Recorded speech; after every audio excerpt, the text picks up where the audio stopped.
السلام علیکم ملګرو، عمران یم او دې ټایم کې تاسو ګورئ پښتو ایچ ټي وي. نن زه تاسو ته د لاهور د کالج او د یونیورسټۍ حالات ښیم چې په لاهور کې کالج کې کم قسم کارونه کیږي.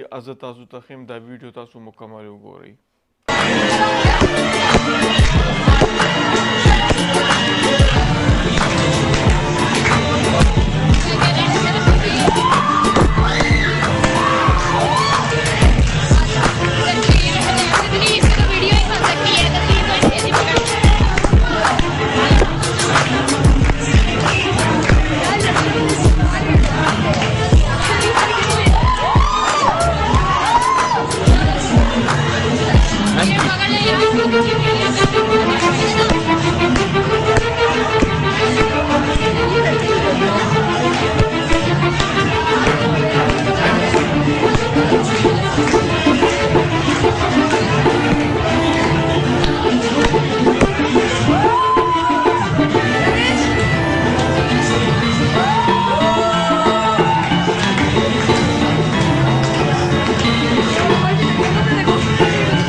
دا ویډیو تاسو وکته، داسې لګي چې دا کالج نه دی، دا د بالیووډ فلم جوړیږي او ای د پاره د آیټم سانګ ریکارډینګ کیږي. نو هغه شان ډانسونه دي د آیټم سانګ کې چې کوم کارونه وي او کوم رنګې اندامونه دی خوځئ را خوځئ، کترینا کیف شي یا داسې انوشکا شرما شي، نو داسې ماحول ته به وایې که کالج نه دی، ته به وایې که یونیورسټي نه ده، ته به وایې که د بالیووډ یا د هالیووډ فلم جوړیږي او ای د پاره د آیټم سانګ ریکارډینګ کیږي.